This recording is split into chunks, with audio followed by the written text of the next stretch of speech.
जिस व्यक्ति का निरंतर विकास हो रहा है, एक क्षण भी कोई नुकसान नहीं हो रहा है और बढ़ता जा रहा है, सफल व्यक्ति है, उसके कारवां के साथ में लोग जुड़ते हैं, तो कुछ लोग प्रशंसा करते हैं, पर कुछ लोग झूठी प्रशंसा करके अंदर अंदर कुछ षड्यंत्र भी करते हैं।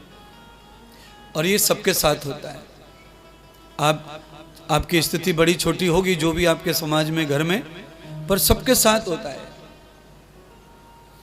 और इसीलिए कहावत है कि घर का भेदी, हाँ, घर का ही कोई आदमी आपके साथ रहने वाला, आपके साथ हर समय दिखने वाला, वही व्यक्ति आपका बुरा कर सकता है, आपके साथ षड्यंत्र कर सकता है और आपका अच्छा भी कर सकता है। इसलिए सबसे ज़्यादा हमारे साथ क्या रहता है? सबसे ज़्यादा हमारे साथ हमारा शरीर रहता है। तो इससे अच्छा भी हो सकता है और इससे बुरा भी हो सकता है। बुरा कैसे हो सकता है?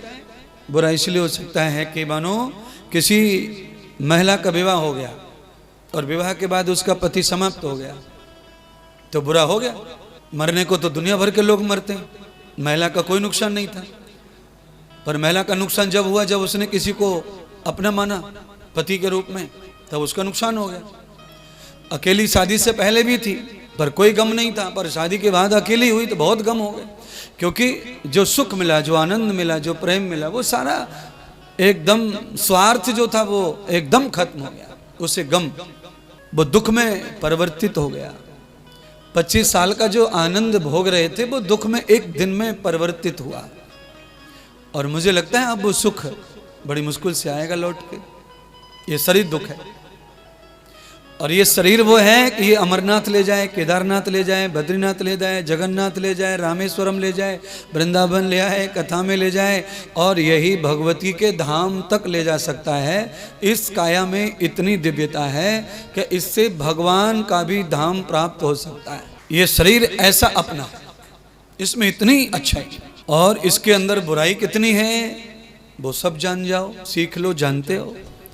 बुराई शरीर में इतनी है कि बीच चौराहे पे पिटवा दे, दुनिया भर का अपयश हो जाए, अपकीर्ति हो जाए। तो आप इस शरीर को ही सबसे ज्यादा अपना मानना है, और अपना जो सबसे निकट सबसे ज्यादा है वो शरीर है। इस शरीर से अच्छा और बुरा दोनों हो सकता है।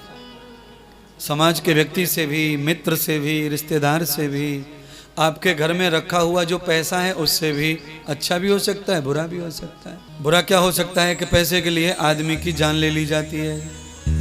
2 चोर घुस जाए रात में, आपने बताया तो ठीक है, नहीं तो उनके तुम तो कुछ लगते नहीं, उनको क्या घोड़ा ही दबाना रहता उंगली से, और उसी निमित्त आपकी मौत निश्चित होगी, तो मृत्यु हो जाती है।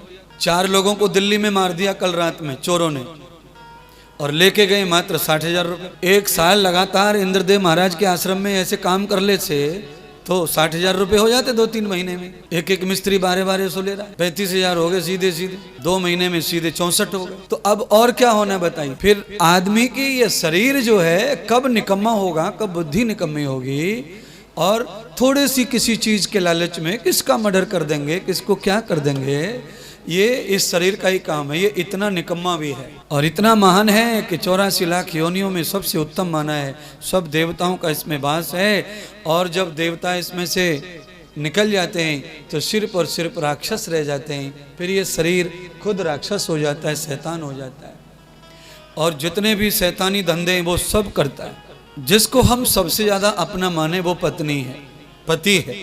रिश्तों में औलाद के रूप में हम अपना मान सकते हैं, पर पति पत्नी ज्यादा अपने होते हैं, क्योंकि इनसे ज्यादा कोई भी अपने मन दिल की बात किसी को नहीं बताता। आपस में जो बता सकते हैं, औलाद माता पिता को कम बताती है, माता पिता औलाद को कम बताते हैं, पति पत्नी आपस में ज्यादा बताते हैं।